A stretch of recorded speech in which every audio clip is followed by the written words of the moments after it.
Hey guys, Kubani here with the final part of the tutorial series which I began. This series was mostly made to showcase my workflow of creating this hand-painted shield. So for this part, we'll be working in ZBrush mostly, and also I incorporated the texturing. I cut off the retopologizing part because that is mostly me just doing the same thing over and over again. So as you can see, when I import into ZBrush, just I go back to Maya sometimes to fix any issues, because sometimes when you subdivide, you get some issues, even clean up your mesh in Maya properly. So I went back in Maya, fixed it, and when I came to ZBrush, I remember that I didn't like the effect in the middle where the bulge was too big for me, so I went back and fixed that in Maya. But the point of coming to ZBrush is to get the freedom of sculpting. You could go straight into texturing after doing the block out stuff if you optimize your mesh properly. But if you decide to sculpt on it, you have to retopologize to reduce it back down. So it's you pick and choose which one you want. And I wanted to sculpt because I feel more free, and I can use the sculpting phase as a sketch to like express some ideas and stuff. And also ZBrush, the brushes in ZBrush can help. I recommend downloading a brush pack called the Orb Crack brushes. That brush pack is very good for stylized painting, and I'll look for it and leave a link in the description. So for this one, I mostly used the clay builder brush, the brushes from the Orb Crack brushes. I mostly use the ones that are used for creating cuts, and one that is used for creating metal dents. But I didn't use the metal dents on the metallic part of the piece. I used it on the crystal to get a nice effect that I was looking for. And you'll see it when it gets there. I sped up this video very long. This is hours on top of hours worth of work. And I lost track of the timing. But I know it's over 7 hours worth of work. So as you can see over here, I went back and deleted the bulge in the middle. And I also separated the middle piece from the outer ring, just so that it's easier for me to create its own polygroup in ZBrush. Working in polygroups in ZBrush is very useful because I can split them into different subtools and work on them individually without having to worry about the other piece. And while working on this one, I also ran into some personal issues that I caused. For instance, I had the backside too close to the middle piece, so I was getting this issue when I was retopologizing, where the retopologizing tool was snapping to the wrong side. But that was something I caused myself. But usually I also try and give your pieces a little bit of thickness and don't make it too thin. But I fixed it eventually. And as you can see over here on the crystal, I was trying to manually sculpt in some of the detail I had imagined for it. I had like this beehive detail in my imagination, and I was trying to sculpt it in there, but I realized it would take too long, so I decided to use my clay builder brush and the planer brush and the hard polish brushes. That's what I'm using to get these nice effects of like I sculpt roughly on it, and then I go back with a hard brush, the H polish brush, and the polish brush. There are two different brushes, and you have to get used to them in their own ways. You could use trim dynamic, trim adaptive. It all comes down to when you get used to the brushes and what you understand those brushes do. So even though I'm telling you what brushes I used, it may not be the same brushes you prefer using for your projects. So for this one, I defined the shapes of the crystal, but I knew that there was going to be three other crystals surrounding that crystal, but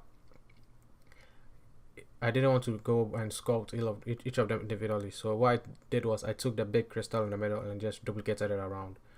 And I did it very early on because I knew that I'll dynamesh the big crystal a lot, and I don't want these small pieces to have a lot of dynamesh resolution.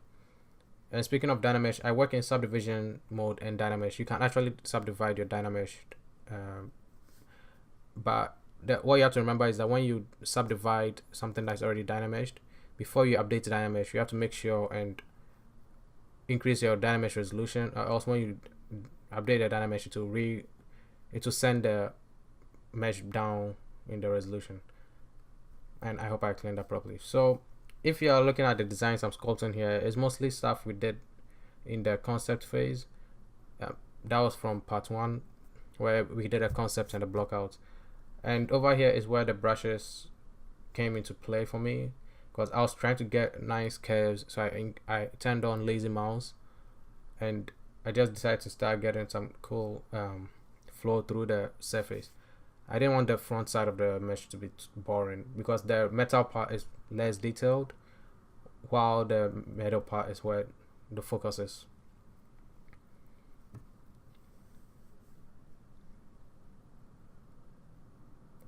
So from over here, you can see me trying to add the cracks and cuts to the metal piece. And one reason I added it is because if you are using a shield, most of the time the shield will have cuts on it, because that's what the shield is used for.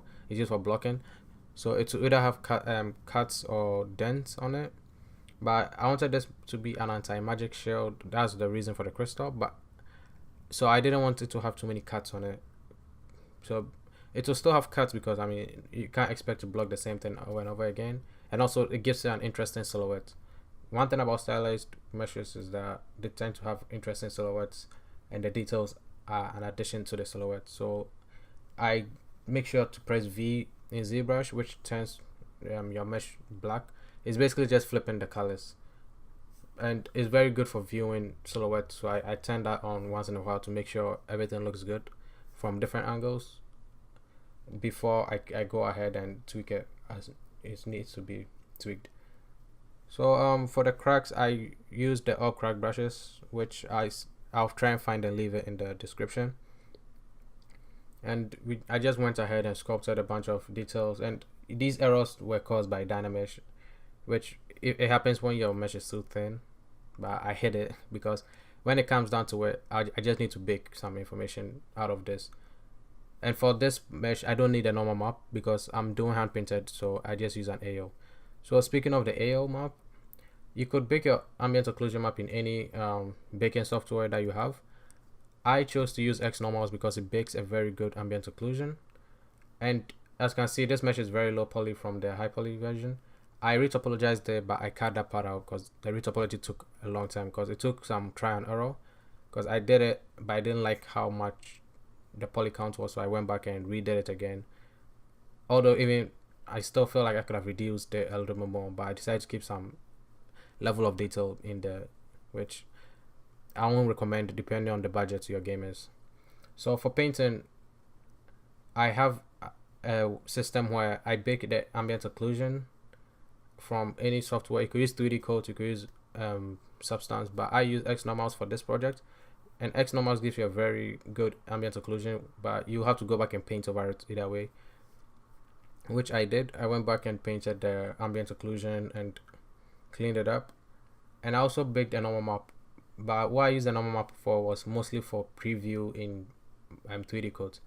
So I load the ambient occlusion and the normal map into 3D Coat, and I just use it as a reference point so that I can see the details, because ambient occlusion will have the details, but it won't be as much, or it won't be as defined as the normal map, whereas the normal map will be defined. So one thing about 3D Coats and X normals is that X normals bakes the normal map with a different Y direction, so you just have to go to Photoshop or any image editing software and flip the Y, the RNG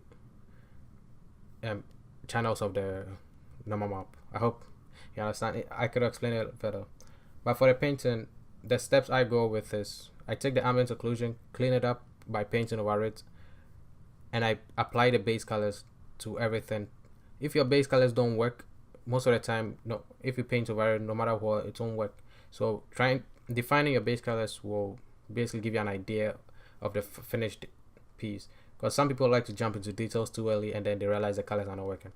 So I define the base colors on different layers for every piece, and then I go in and do a paint over, where the paint over is basically taking a different color, or sometimes multiple different colors, and painting them over the base color, but in a very subtle way, just to give the piece more life.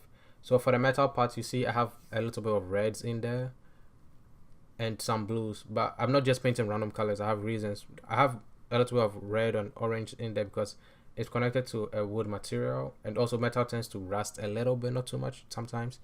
So I'm trying to add colors that will reflect the environment around the metal. So the reds are kind of reflecting the wood material there and also giving the metal some texture. Whereas on the wood itself, I had some greens and very subtle yellows in there. Sometimes wood has a little bit of green in it left, depending on how the wood was made and was refined. But for this kind of wood where it's mostly in fantasy, most of the time it has that, it keeps its richness. So it tends to have some of the green in it. So it gives it a more interesting look than just being a brown color slapped there. And for the crystals depending on the colors you are using, it's best to explore different colors. And since the base color was blue, usually when I use blues, I add purples to them. So I just added a purple, and also I went with a green color, but I tweaked it and painted it nicely in there. I'm not just painting random colors. It's good to have a good idea of color theory and knowing how complementary colors work together and analogous colors also work together. So it depends on everything, how you connect everything together. So over here, I also painted the blues on the wood too and on the metal. Now the wood and the metal have a different level of reflectivity, so their highlights will be different. The metal will have more defined reflections, whereas the wood wouldn't. But there's different kinds of metal, so I had to make sure I depicted the metal I wanted. I didn't want a metal that was very shiny, because I want this piece to be in a time period where the metal is not polished to a very high degree, so it still keeps some of its roughness in there. And as you can see, this is all just ambient occlusion, and I usually put the ambient occlusion on top of everything and use it as a multiply, so it's just multiplied on top. And for the wood details, I painted wood on it, like the knots and the cracks and everything. So at this point, it's very good to use real life references, because you can, even though it's stylized, basing off of real life helps push the effect. So for the metal, I defined the highlights and the cracks, and then for the wood, I also defined everything I wanted to define. And also, one thing about hand painting textures is that you have to define where your light source is. And for this one, I went for a generic light source of it just being at the top. So usually I add a gradient and make a gradient from the bottom to the top, and I add more highlights to the top and add less to the bottom. But for this piece, even though it had one light coming from the top, the crystal itself is glowing, and all the three crystals are also glowing. So as you can see over here, I'm tweaking light sources. So I'm adding effects. So when you're hand painting, you have to know your layer blend modes and know what they do. You can go through overlay, multiply, darken screen, soft light. There are lots of effects. So just go through. They act differently depending on the colors you are using. So I can't tell you there's a specific one to use. But most of the time when I want to paint a light source, I use a very soft brush and paint a big white spot, and then put that layer as an overlay. That's an easy way of just getting one bright spot on your mesh. And over here we are done with the painting, and I went into Sketchfab to do the presentation. You could do it in Marmoset, but I don't own Marmoset. I was using a trial version, but I forgot my trial ended, so I opened it for 1 second and I remembered. So I went to Sketchfab and used it. I prefer Marmoset because I feel like it gives me more of an engine preview than Sketchfab. But Sketchfab is also good on its own. Although Sketchfab has the hindrances of it being, it wants you to go pro in order to do some more custom stuff, which makes sense. Marmoset you have to buy, so they all have their ups and downs. But Sketchfab has the advantage of being online, so it's easier to share sometimes. So that will be it for the video, but this is the final piece, and I'll show the transition from the block out to the sculpt and the final. I'll leave a link in the description to the ArtStation post, which if you scroll down, it will have a link to the Sketchfab. And all these videos were recorded full length, like 3 hours. Some are 3 hours, some are 1 hour long. And I didn't want these videos to be too long, so I kind of decided to do a voice over them. if you have any questions, or if you want to see maybe like me going through the whole painting instead of it being a speed through of the painting, I could do so, because I had to cut off a lot of parts just to keep the video not too long. And just as always, thank you for watching. Any feedback is welcomed, and happy new year. Have a great one.